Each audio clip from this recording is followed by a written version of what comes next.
Kita bicara substansi. Dari awal kasus di Polda Metro Jaya ini cacat hukum. Kenapa cacat hukum?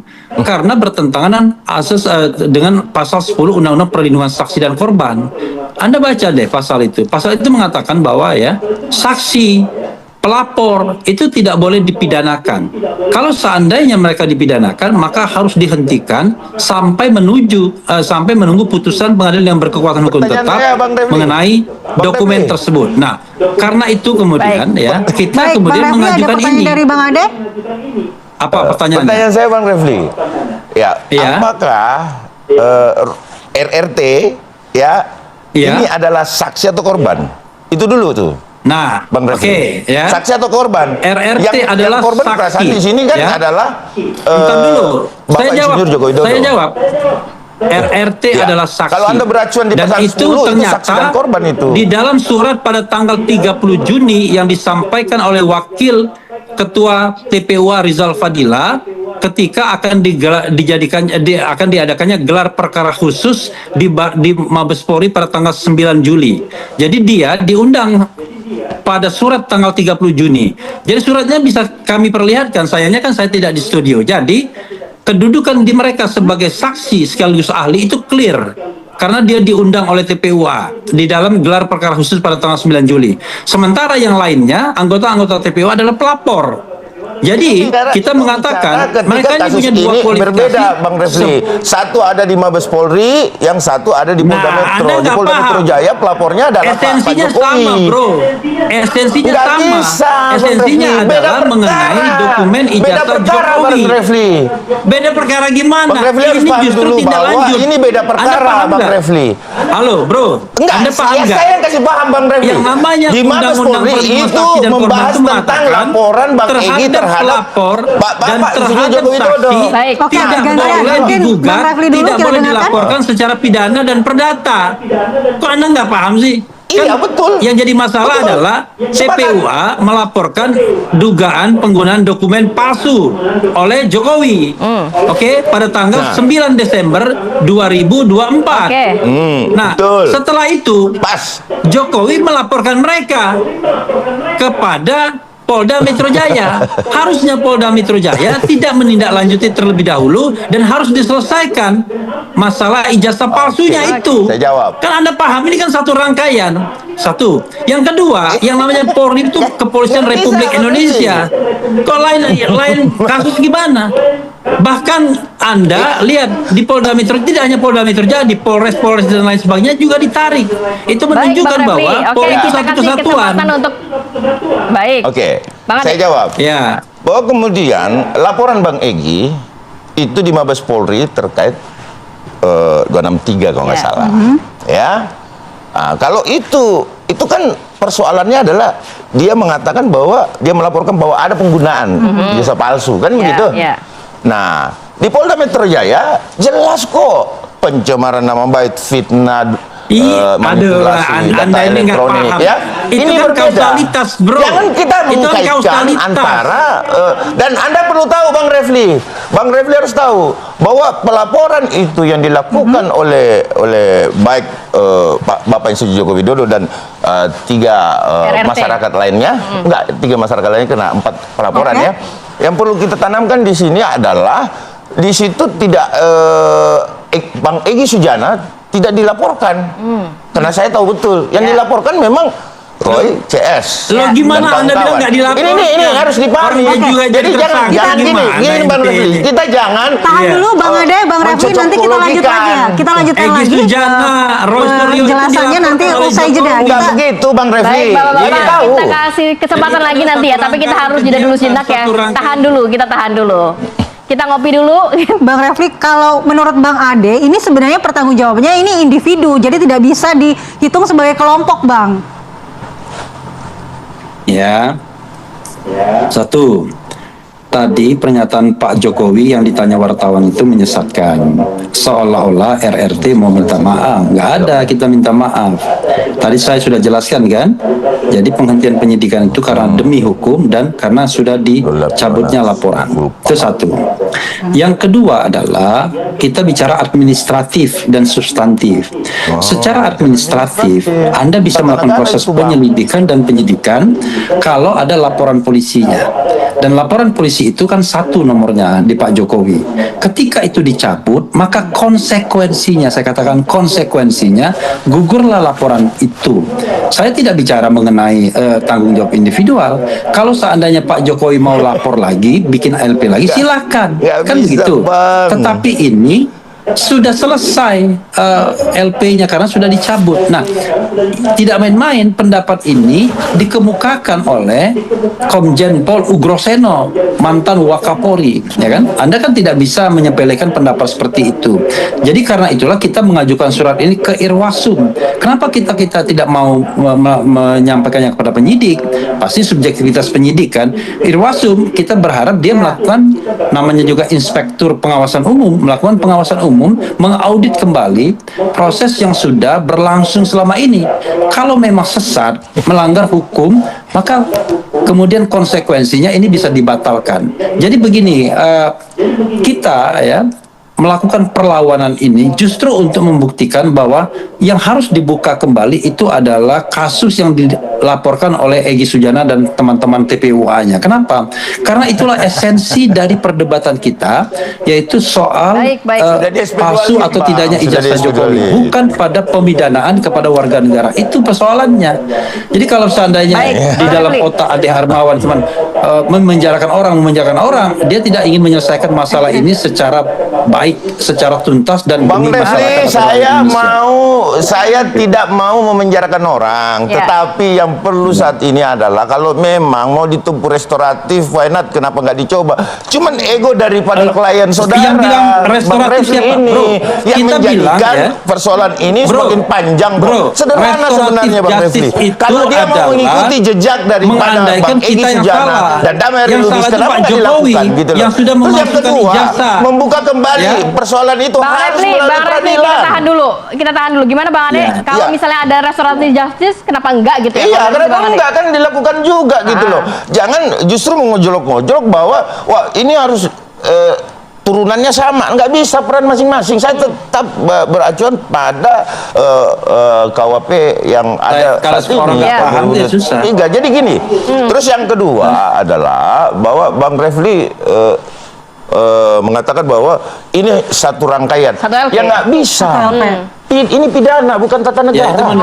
Kalau tata negara beda. Kalau kita berbicara pada konsep tata negara, bahwa kemudian pertanggungjawaban ada pada pengambil kebijakan atau keputusan gitu loh. Pidana enggak. Karena gini, saya kasih contoh. Kalau kita melakukan satu tindak pidana, ya, misalkanlah mengambil motor, ya, ini mengambil motor, ya, terus kemudian kalau dia ada berempat, nah peran masing-masing dong. Makanya ada pasal 55 Bang Refli. Ini harus dibahas Bang Refli, ya. Bang Refli mungkin Prof, Bapak kan Prof nih, ya kan? Nah, saya cuma mau menyampaikan sama Prof bahwa individual itu peran masing-masing. Kenapa ada pasal 55? Turut melakukan. Nah, kenapa kadang-kadang di pengadilan turut melakukan itu hukumannya lebih rendah daripada pelaku utama? Dan beda pasal. Beda pasal, Bang Refli. Waktu Bang Refli menanggapi, silakan Bang Refli. Gimana? Kenapa? Bukan. Iya, kita gini ya. Maksud saya kasih contoh sama orang yang kita mau berdebat sama orang yang nggak paham atau frekuensinya berbeda, itu nggak ada gunanya. Karena dari awal Ade selalu ingin tidak ada guna berdebat dengan saudara. Saya sudah katakan, Anda baca pasal 24 KUHP itu mengatakan berbagai macam alasan untuk dihentikannya penyidikan. Salah duanya adalah demi hukum, karena prosesnya sudah batal demi hukum, ya, artinya null and void, ya. Yang kedua adalah karena dicabutnya laporan polisi. Nah, dua hal tersebut adalah ini yang menjadi landasan kami untuk mengatakan bahwa ini sudah batal demi hukum, ini sudah dicabut laporan polisinya. Kami tidak bicara tentang restoratif justice, justru kami Ya, mengatakan paham, Bang. bahwa Tadi sudah yang harus disebutkan. minta maaf itu Pak Oke. Jokowi. Jadi lucunya Ade bicara tentang Enak restoratif aja. justice. Kedua, Enak aja. kedua, Bang Refli, tahan ya, sebentar, Bang. sebentar. Kedua, tentang Singkat saja, individual singkat saja, waktu kita responsibility. terbatas. Kita paham. Kembali lagi bersama saya di channel ini. Teman-teman, pasti kalian sudah melihat cuplikan video di atas bahwasanya si teroris semakin ketakutan ya, karena sampai sekarang mereka tidak dapat membuktikan mereka semakin dekat dengan Hotel Prodeo ya, yang dimana Refli Harun ini pedana bukan tata negara ya. Kelihatan gobloknya mengaku ahli hukum tapi nggak ngerti hukum ya. Nah, emang undang-undang suruh nurut Agrosno ya, lucu profesor yang paling profesor ini ya. Inilah kebodohan. Refli Harun sudah bodoh mau membodohkan orang pula ya. Jaka Tinggir bawa panci dari tata negara pindah ke pidana, nggak nyambung Refli. Nah, si paling paham dasar lawa ini orang sok pintar ya. Refli Harun makin memuakan selalu emosi jika kalah debat ya. Nah, dulu gerombolan panci ini gagah sekali bilang ya silakan dilaporkan, tapi giliran benar-benar dilaporkan jadi mengkeret ya. Ternyata ayam pedaging belakang, ayam sayur malah minta SP3 ya. Nah, terjadi memilukan hancurnya kredibilitas seorang profesor yang menjadi dungu karena salah langkah ya.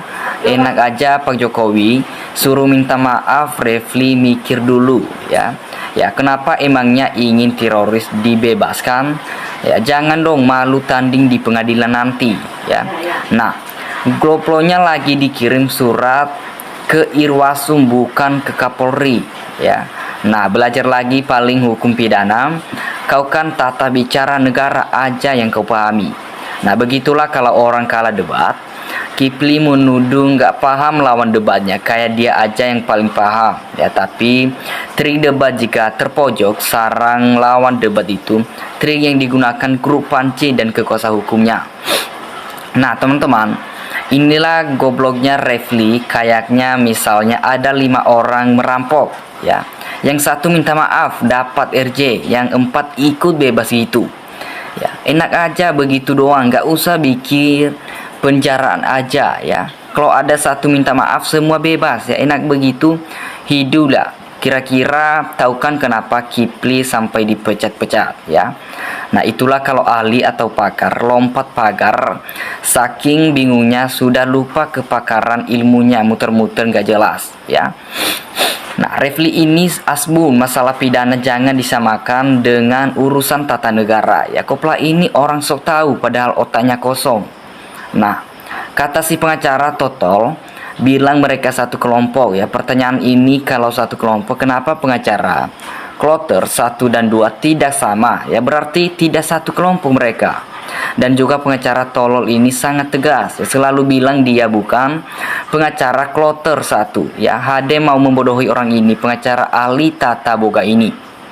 Nah, teman-teman merasa pinter tapi justru omongannya terserah ya. Gue mau mencerminkan kebodohan takut akut pantesan dipecat ya. Refli contoh orang yang gak ada otak, percuman gelar tinggi ternyata otaknya nol ya. Orang pinter kalau berdebat itu tetapi tenang, kalau ngadapin orang gila ketawain aja ya. Ngabisin energi ya, kalau diladenin ikutan juga gilanya nanti. Nah, kasus ini membukakan mata kita kelompok-kelompok mana yang masuk akal dan pantas dipilih untuk memimpin negeri ini ya. Pada waktunya nanti biarin aja pada keluar semua orang-orang dengoknya ya.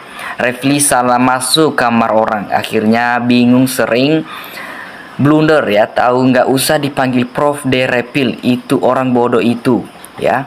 Barisan sakit hati saat dikasih kerjaan, nggak becus dipecat sama abahnya nyusul para dedengkotnya saja.